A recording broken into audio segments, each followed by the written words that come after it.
அனைவருக்கும் வணக்கம். இன்றைக்கான கேள்வி என்னன்னா, காலத்தின் கட்டாயத்தினால் ஒருவர் தன் இயல்பை விட்டு, தன் சுதர்மத்தை விட்டு செய்யலாமா, கூடாதா, செய்வாரா, மாட்டாரா, ஞானியானவன் அப்படிங்கிறது தான் கேள்வி. அந்த கேள்விக்கு பதில் என்னன்னா, சுதர்மத்தினால் வரும் வேலையை மட்டும்தான் ஒருவன் செய்ய வேண்டும். தன் சுதர்மத்தில் இல்லாத செயல்களை ஒருவன் செய்யக்கூடாது. அது பயத்தை, அது கஷ்டத்தை கொடுக்கும். கண்ணனே பகவத்கீதையில சொல்லியிருக்கிறான். அவங்க சுதர்மம் என்னன்னு தெரியாம திக்குமுக்காடி திணறி பிரஜைகள் பிரம்மதேவனை பார்த்து ஐயோ எங்களுக்கு என்ன கதி என்று கதறிக்கொண்டிருந்தாங்க. ஏன்னா சுதர்மம் என்னன்னு தெரியல. அதுக்குதான் பிரம்மதேவன் அது நான் வர்ணத்தை படைத்தேன், அதன் மூலியமாக உங்க சுதர்மத்தை தெரிந்து கொள்ளுங்கள் அப்படிங்கிற மாதிரி ஒரு ஃபீலை கொடுத்து போயிட்டாரு. அப்ப அதுல இருந்து என்ன தெரியுது, நீ உன்னுடைய சுதர்மத்தை மட்டுமே அனுஷ்டிக்க வேண்டும் அப்படிங்கிறதுதான் அதுல சொல்லப்பட்டது. இங்க கேள்வி என்னன்னா, நான் அதையும் பண்ணலாமா இதையும் பண்ணலாமா அப்படின்னா, சுதர்மமே இன்பமானது, ஆனந்தமானது, அது திகட்ட திகட்ட திகட்டானதுன்னு ஒரு ஃபீல் அங்க இருக்கும்போது, அதையும் மீறி நான் வேற ஒண்ணு பண்ணலாமா அப்படின்னு காட்டி வரும்போதே அது எங்கேயோ லைக்ஸோ டிஸ்லைக்ஸோ இருக்க வாய்ப்பு இருக்கிறது. உதாரணத்துக்கு இது இது டிஸ்கஸ் பண்ணி கிளாஸ்ல ஒரு 2-3 மணி நேரம் வேற போராட்டம் புரிய வைக்கிறது. எந்த எக்ஸாம்பிள் வச்சு புரிய வைக்க வேண்டியது இருக்கு அப்படின்னா, இப்போ எனக்கு சுதர்மம் ஒன்று இல்லை, ஆனால் காலத்தின் கட்டாயமாக நான் செய்ய வேண்டிய வந்துச்சு அப்படின்னா, ஒரு இடத்துல மட்டும் அது கரெக்டா ஃபாலோ பண்றோம். அது மருத்துவத்துறை. இப்போ உதாரணத்துக்கு ஒருத்தருக்கு ஒரு வியாதி விட்டது. வியாதி வந்தா அது அதுதான் சொல்ல, நித்திய கர்மம் நைமித்திய கர்மம் எல்லாம் கொண்டு வந்தாங்க. இப்ப ஒருவருக்கு வியாதி விட்டது. அப்ப காலத்தின் கட்டாயத்தினால் வியாதி அவருக்கு தான் வந்தது. கையில பணம் இல்ல, காலத்தின் கட்டாயம் டாக்டர்கிட்ட கொடுக்க. அப்போ அவன் என்ன பண்றான், சரி நானே அந்த வியாதியை போக்கிக் கொள்கிறேன் அப்படின்னு முயற்சி எல்லாம் எடுக்கிறது இல்லை. அப்படியே கொண்டு போய், ஏன்னா நானே அந்த வியாதியை போக்கிக் கொள்ளும் சுதர்மம் தன்னிடம் இல்லை. அது டாக்டர் தான் பார்க்கணும், அது என்னுடைய சுதர்மம் அல்ல. இப்ப அதுதான் சுதர்மத்தை மீறி இல்ல, காலத்தின் கட்டாயத்தினால் நானே அதை நான் பண்ணிக்கிறேன் அப்படின்னா என்ன ஆகும், தவறுதான் போய் முடியும். அப்ப எனக்கே நான் எப்படி பண்ண முடியும், அது காலத்தின் கட்டாயம் தான், நிர்பந்தம் தான், பணம் இல்லை, அப்ப நான் தான் பண்ணி ஆகணும். ஆனா அந்த நிர்பந்தத்திலும் அவன் கடன் வாங்கி டெலிகேட் தான் பண்றான். அது இன்னொருத்தனுடைய சுதர்மம், அங்கேதான் என்னை ஒப்படைக்க வேண்டும் அப்படிங்கிறத இந்த இடத்துல கரெக்டா ஃபாலோ பண்ணிடுறேன். எவ்வளவு கஷ்டமா இருந்தாலும், எவ்வளவு கட்டாயமாக இருந்தாலும், எவ்வளவு மோசமான நிலையாக இருந்தாலும், அது சுதர்மத்தை டாக்டர்கிட்ட ஒப்படைச்சிருக்கான், ஹாஸ்பிட்டலுக்கு போய் தன்னை ஒப்படைச்சிடலாம். ஏன்னா அங்க அவனே தன்னை பார்த்துக்கிறது இல்லை. அதே மாதிரி இன்னொரு எக்ஸாம்பிள் சொன்னோம். இல்ல நாம ஒண்ணு பண்ணிட்டோம், அதுக்கு கடமை, கல்யாணம் பண்ணிட்டோம், அப்ப பொண்டாட்டியை காப்பது என் சுதர்மம் தானே. காப்பதுன்னா அவளுக்கு நான் பணிவிடை பண்ணுவது அந்த மாதிரி. இப்ப குழந்தையை பெற்றெடுத்து விட்டேன், அப்ப குழந்தையை வளர்ப்பது தாயின் சுதர்மம் தானே அப்படின்னா, இப்ப குழந்தையை வளர்ப்பதற்குன்னு ஒரு சுதர்மம் இருக்கு. அந்த சுதர்மம் தாயிடம் இருந்தா தானே வளர்க்க முடியும். இல்லைன்னா எப்படி வளர்க்க முடியும்? இல்ல, அது நைமித்திய கர்மம், அவன் பெற்று விட்டான் அல்லவா அப்படின்னு வந்தது. இல்ல அப்படி பார்த்தா குழந்தை பெத்துக்கிறதுக்கு சுதர்மம் இல்லைன்னு சொல்றாங்க. பெத்துக்கிறதுக்கு டாக்டர்கிட்ட போனா பெத்துக்கிறதே இல்லை, சிசேரியன் வச்சு எடுத்துக்கலாம். பெத்துக்கிறதுக்கு அங்க சுதர்மமே இல்லை, அதனால டாக்டரே எடுத்து கொடுத்துடுறான். அங்க 100 சரண்டர் ஆயிடுற. இப்ப தானே பெத்துக்கிற வேண்டியதானே. எந்த மிருகமும் ஆஸ்பத்திரிக்கு போலையே, எல்லாம் தானே தானே பெத்துக்கிறது. நம்ம தான் இது ஆனோம். அப்போ நம்மளே பெத்துக்கலாம். நான் அது சுதர்மம், அது நைமித்திய கர்மம் இல்லையா, அது நான் தானே பண்ணி ஆகணும். நைமித்திய கர்மம் தான், நான் தான் பண்ணணும், அதை நான் ரியாக்ட் பண்ணணும், அதை டெலிகேட் பண்ணணும். அது நான் தான் பண்ணுவேன்னு எப்படி சொல்ல முடியும், நான் தான் டெலிகேட் பண்ணணும். அந்த மாதிரி இந்த இடத்துலதான் சொன்னா புரியும். இல்ல இந்த இடத்துல இல்ல வலுக்கட்டாயமா நானே பண்ணிடுவேன் அப்படின்னு சொல்ல முடியாது. அது போக அந்த இயல்புலதான் அவன் இருப்பான்.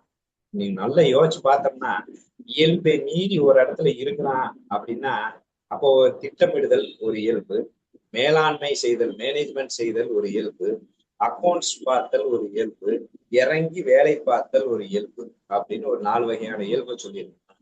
அப்படின்னா அவன் இறங்கி வேலை பார்க்கிற இடத்துல வேலை பார்க்க மாட்டான், திட்டமிட்டு கொண்டிருப்பான். இதை எப்படி சுலபமாக செய்வது, இந்த வேலையை இல்லாமல் செய்வது எப்படி, இது ஏன் இவ்வளவு கஷ்டப்பட வேண்டும், அதுதான் ஒரு மனம் வந்து அங்க போய்கிட்டே இருக்கும் தன்னையும் அறியாம. ஆனா இந்த விருப்பு வெறுப்பு ஆசை பற்று உள்ள நுழைஞ்சிருச்சுன்னா அந்த சுதர்மத்தை விட்டு எல்லாத்தையும் அவனே பாத்துக்கிறேன், நானே மேலாண்மை பண்றேன், நானே இறங்கி வேலை பார்க்கிறேன், நானே திட்டமிட்டு கொள்றேன், நானே வந்து அக்கௌண்ட்ஸை பாத்துக்கிறேன் அப்படிங்கிற மாதிரி வந்துடுது. அது அல்ல. சோ முழுக்க முழுக்க ஒருவருடைய சுதர்மத்தை தான் அவன் செய்தாக வேண்டும். நித்திய கர்மம் முழுக்க நித்திய கர்மம் ஒருவன் எல்லோரும் பண்ணி ஆக வேண்டுமே, எல்லோரும் நித்திய கர்மம் பண்ணி ஆக வேண்டும், அதுல மாற்று கருத்தே இல்லை.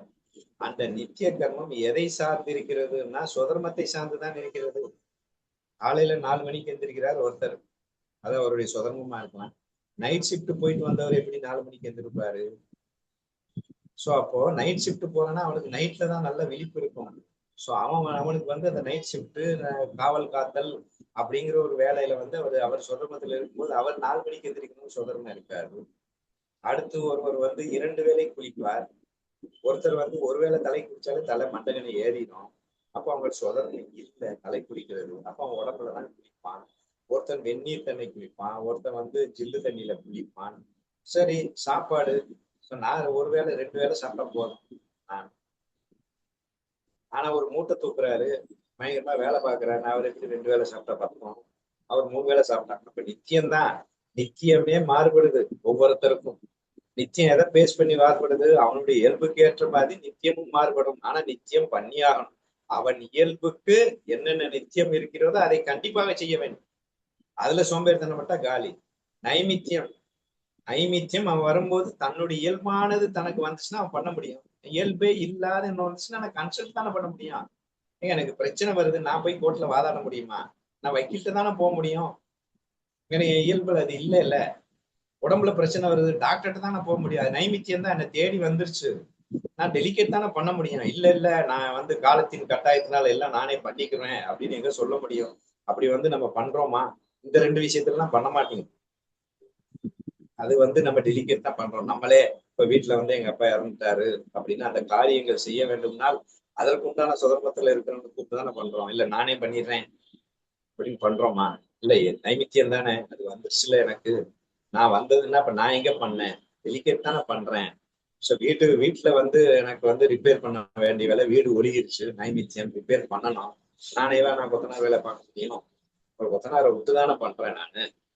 சோ இதெல்லாம் தெளிவாதான் இருக்கு. இல்ல நம்ம தான் கொத்தனார் வேலையை பார்க்கணும் கட்டாயமாக அப்படின்னு. அப்ப எல்லாத்துலயும் என்னை நோக்கி வருகிற நைமித்தியம் தான் நீங்க சொன்ன அந்த கட்டாயம். நைமித்தியம் வந்தாலும் அதை வந்து டெலிகேட் தான் பண்ணணும். இல்ல சில விஷயங்கள் அவன் சொன்ன மாதிரி சிறைச்சாலையிலே தள்ளப்பட்டார், சிறைச்சாலை தட்டப்பட்டவருக்கு அவன் இயல்புக்கு ஏற்றவாறு வேலையில தான் அவன் உட்கார்ந்துருப்பான். ஒருத்தன் 4 பேருக்கு அறிவுரை சொல்லி கைட் பண்ணிட்டு இருப்பான், உள்ள போனா அவனுக்கு அதான் தோணும். ஒருத்தன் மேனேஜ் பண்ணிட்டு இருப்பான், ஒருத்தன் அக்கௌண்ட்ஸ் பார்த்துட்டு இருப்பான், ஒருத்தன் உள்ள இறங்கி வேலை பார்த்துட்டு இருப்பான். அதுல ஆட்டோமேட்டிக்கா அங்க போயிடுவான்ல. சோ நான் வந்து இது வலுக்கட்டாயமாக இது செய்தே ஆக வேண்டும் அப்படிங்கிற எந்த நிர்பந்தம் வந்தாலும் நான் கன்சல்டிங் தானே போறேன்.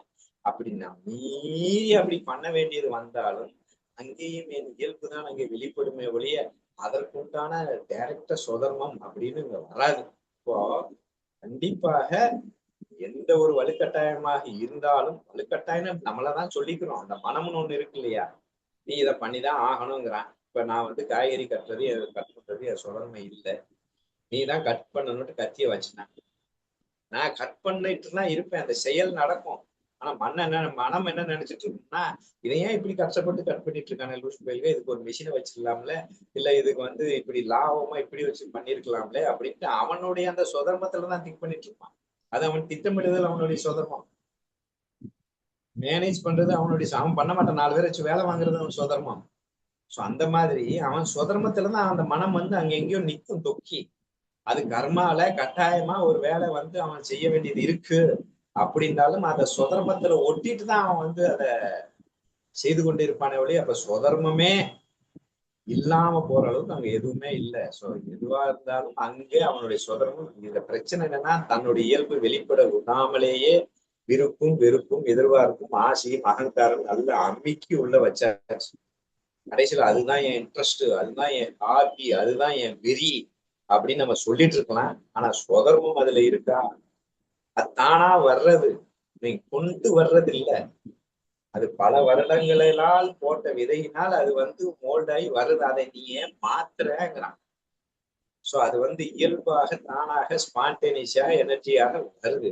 அதை நீ பண்ணிட்டு போயிட்டே இருக்க வேண்டியதானே. அதை விட்டுட்டு நான் அதை பண்ணுவேன் இதை பண்ணுவேன் அப்படின்ட்டு நீ ஏன் நிர்பந்தம்னு ஒரு வார்த்தை அப்படின்னு. குழந்தை இருக்கு, ஊட்டுறான், மறுபடியும் ஊட்டுறான், வாயை மூடுது, ஊட்டுறான், வாந்தி எடுத்துடும். அப்ப அதனுடைய சுதமத்துல உள்ளே போக முடியல. அப்ப கட்டாயப்படுத்துகிறது, ஏத்துக்கிறதா குழந்தை, வெளியே தள்ளிடுறது இல்ல. அப்போ கட்டாயம் அப்படிங்கிறது வந்தாலும் அவன் சுதந்திரத்துல தான் இருப்பான். எதிர்த்து போராடுகின்றான். காந்தியடிகள் எதிர்த்து போராடினார், சுபாஷ் சந்திர போஸும் எதிர்த்து போராடினார். அப்ப இருவருக்குமே நைமித்திய கர்மம் வந்துருச்சு. அப்ப அந்த போராட்டம் எப்படி நடந்தது? வலுக்கட்டாயம் தான், வேற வழி இல்லை. கட்டாயமாக நான் விடுதலை வாங்கி ஆக வேண்டும் கட்டாயத்துக்கு தள்ளப்பட்டார்கள். ஆனா இவர் என்ன பண்றாரு? அஹிம்சை, அது அவருடைய சுதந்திரத்துல போறாரு. அவர் என்ன பண்றாரு? நேரா ஒரு போர்ப்படைய திரட்டி படையெடுத்து அவனை அடிச்சிடலாம் அப்படிங்கிற ஒரு ஃபீல்ட்ல சுபாஷ் சந்திர போஸ் போறாரு. அப்போ சுபாஷ் சந்திர போஸ் இயல்பு அவர் அப்படி அந்த வேலையை பார்க்க சொல்றது, காந்தியோட இயல்பு அவர் இந்த வேலையை பார்க்க சொல்றது. இவர் அங்க வச்சா அவர் இங்க வச்சா எப்படி வேலை நடக்கும்? சொதப்பி.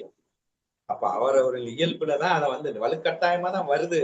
கட்டாயத்துல என் சுதர்மத்துல என்ன இருக்கோ அதை பேஸ் பண்ணிதானே ஏக்நாத்துடைய சுதர்மம் பொறுமையாக இருப்பது, சாந்தி பிரம்ம ஏக்நாத். துருவாசருடைய சுதர்மம் எதிர்த்து அடிக்கிறது, சாபம் கொடுத்துருவாரு. துப்புனா துருவாசர் 2 பேருமே பரம ஞானிகள் தான். அப்ப துர்வாசர் மேல துப்புனா சாபம் கொடுத்துருவாரு, நம்ம ஏக்நாத் மேல துப்புனா வாழ்த்துறாரு. ஒரு நாள் நான் கங்கையை கோதாவரியிலே குளித்தேன். அது இவர்களின் சுதர்மம். 2 பேருமே வலுக்கட்டாயமா அதை சமாளிக்க வேண்டிய நிர்பந்தத்துக்கு வந்துட்டாங்க. எவ்வளவு பெரிய நிர்பந்தம்! ஏக்நாத்தை விட ஒரு நிர்பந்தம் வரப்போகிறதா? நேரடியா துப்புறான். அத தன் சுதர்மத்துல அவர் சூப்பரா கையாண்டாரு. அதை விட தன் வீட்டுக்கு ஒரு ரவுடியை அனுப்பி தன் மனைவியை கட்டிப்பிடித்து முத்தம் கொடுத்து மடியிலே உட்கார்ந்து செருப்பு காலோடு பூஜை ரூமுக்கு போய் மிகப்பெரிய அப்ப அவர் ஒரு நிர்பந்தத்துக்கு தான் ஆளாகிறாரு. அப்ப நிர்பந்தத்துக்கு ஆளாகி அதை தடுக்க வேண்டும், அதை தள்ள வேண்டும் அப்படின்னு அவர் நினைக்கலையா? அவர் எப்பயும் போல நான் பொறுமையா இருப்பது என் சுதர்மம்பா அப்படின்னு அப்படி அவ்வளவு பொறுமையாக அவர் இருந்தார். சோ அந்த பொறுமை, அதுதான் சொன்ன புரிஞ்சுக்கணும். உங்களுடைய சுதர்மம் உங்களை எல்லா வகையிலும் காக்கும்னு சொன்ன. அதாவது நீ ஆசைப்பட்டதெல்லாம் வாங்கி கொடுக்கும், நீ எதை நினைக்கிறியோ அதெல்லாம் நடக்கும், உன்னை முழுமையாக எல்லா பிரச்சனைகளிலிருந்தும் வெளியே கொண்டு வந்துவிடும் உன் சுதர்மம். நீ சுதர்மத்துல இருந்தா போதும். அப்ப ஏக்நாத் சுதர்மத்துல இருந்தாங்க, முடிஞ்சு போச்சு. அதே மாதிரிதான் நம்ம கோரக்கும்பர், அவருடைய சுதர்மம் சரண்டர்ல உட்காந்து அவரால் பாட்டு பாடிட்டு இருக்கு. ஒரு பானையை போட்டு உடைக்கிறான். அவரு நம்ம என்ன பண்ணா சுதர்மம்னா அப்புறம் போய் கம்ப்ளைண்ட் பண்ணணும், அந்த ரவுடிங்களை எதுக்கணும், இல்ல பண்ணன்ட்ட கம்ப்ளைண்ட் பண்ணணும், இல்ல ரூட்டை மாத்துவோமா, அதே ரூட்ல ஏன் போகணும்? ஒண்ணுமே பண்ணல, எதுவுமே அவருக்கு தெரியாது. அவருக்கு தெரிஞ்சதெல்லாம் விட்டல் நாம, விட்டலை பாடணும், பானையை பண்ணணும், அடிச்சு தூள் கிளப்பிட்டு தண்ணிலை மறந்து இருக்க வேண்டும். அதான் இருந்தார். அவர் ஒண்ணு கெட்டு போலையே, விட்டலன் காப்பாத்தினான் அல்லவா. சோ புக்காரம் வாரி கொடுத்துருவாரு எவன் கேட்டாலும், விட்டலன் தான் வசூல் பண்ணிட்டு கொண்டு வந்து தரலாம். அப்ப அவர்களின் சுதர்மத்தில் நீ இருந்தால் போதும். அது உனக்கு லாஸ் ஆகாம, உன்னை பிரச்சனைக்கு உள்ளாகாம, உன்னை பிரச்சனையிலிருந்து வெளியே கொண்டுவதற்கும், ஆசைகளை தீர்ப்பதற்கும், அனைத்துக்கும் ஒரு கல்பத்தருவாக, அமுத சுரபியாக உனக்கு சுதர்மம் கொடுக்கப்பட்டுள்ளது. அதனால் சுதர்மத்தை நான் ஃபாலோ செய்ய வேண்டும். ஏன் சுதர்மம் என்ன, அதுல நான் இருந்துட்டாலே போதும். ஆட்டோமேட்டிக்கா எல்லாம் தானா சூப்பரா எனக்கு உண்டான பிரச்சனைகளுக்கும், அந்த வலுக்கட்டாயமாக ஒரு பிரச்சனை வந்ததே, அதுலயும் என் சுதர்மத்துல நான் இருந்தா போதும், அந்த பிரச்சனைக்கு ஆட்டோமேட்டிக்காக தீர்வு வரும். சுதர்மம் கொண்டு வந்து கொடுக்கும். அந்த சுதர்மம்ங்கிறது ஒரு சரண்டர்ல இருக்கான் சுதர்மத்துல. அப்படி சரண்டர்ல இருக்கிற சுதர்மம் இருக்கிறவனுக்கு ஆட்டோமேட்டிக்காக வழிவகுக்கும். அது வேற சொல்லியிருக்கிறாரு, சுதர்மத்துல இருக்கிறான் அப்படின்னாலே அவனுக்கு பிரச்சனை வராம பாத்துக்கிறது என் வேலை. எல்லாமே நம்ம கையில எல்லாம் இல்லை, என் கையில எனக்கான இயல்பு ஒன்று கொடுத்துருக்கேன். இயல்புல பண்ணும் போது நான் பண்றேன்னே சொல்ல முடியாது. ஏன் சுதர்மத்துல அப்படி வலியுறுத்துறான்னா, நான் செய்கிறேன் என்ற பாவனை இல்லாமல் செய்ய வேண்டும். அந்த வார்த்தைக்கே பூரணமா சுதர்மத்துல இருந்தா வராது. ஏன்னா ஆட்டோமேட்டிக்கா எல்லாம் வருது, ஆட்டோமேட்டிக்கா ஈஸியா வருது. அப்ப நான் பண்ணல, தானால வருது, எல்லாம் தானா நடக்குது, நான் பண்ணலங்கிற ஃபீல் ஆட்டோமேட்டிக்கா வந்துடும். பூர்ணமா சுதர்மத்துல இருந்தா ஆட்டோமேட்டிக்கா ஈகோ எரர்ஸ் ஆயிடும். சோ அவன் அவன் தன் சுதர்மத்தில் இருந்தால் மிகப்பெரிய பிரச்சனை வராது. சோ அப்படி வலுக்கட்டாயமாக வந்தால் நமக்கு அதுக்குண்டான சுதர்மத்திலே நான் இருப்பதற்கு நான் முயற்சி செய்து கொண்டிருந்தால் அதை நான் இந்த பிரச்சனையிலிருந்து விடுபடுத்த வேண்டியது கண்ணனுடைய வேலை. எல்லாம் நானே எல்லாம் பண்றது இல்லாத ரிசல்ட் நம்ம கையிலேயே இல்லை. சோ அதனால் அவன் எந்நிலையிலும் தன் சுதர்மம் என்ன அப்படிங்கிறத பார்த்துட்டு சுதர்மம் இல்லாத சூப்பர் அங்க போங்க, அவர் நம்மளோட எக்ஸ்பர்ட், அவர் யோகா நல்லா பண்ணாரு, நான் டெய்லி யோகா பண்ணிட்டு இருக்கேன், ஒருத்தர் வந்து யோகா இந்த கை வலிக்குது யோகா பண்ணுங்க, அந்த அவரை போய் கேளுப்பா, அவர் அதுலயே இருக்காரு அப்படின்னு அவர்கிட்ட அனுப்புறோம். சோ அப்ப என்ன அர்த்தம், சுதர்மத்துல இல்ல அப்படிங்கிறத வந்து நம்ம டெலிகேட் தான் பண்ணி ஆகணும். சுதர்மத்துல இருக்கிறத வந்து நம்ம பண்ண வேண்டிய அவசியம் இல்லை. சோ அப்படிதான் வந்து கண்ணன் சொன்னதாக நான் புரிந்து கொண்டேன்.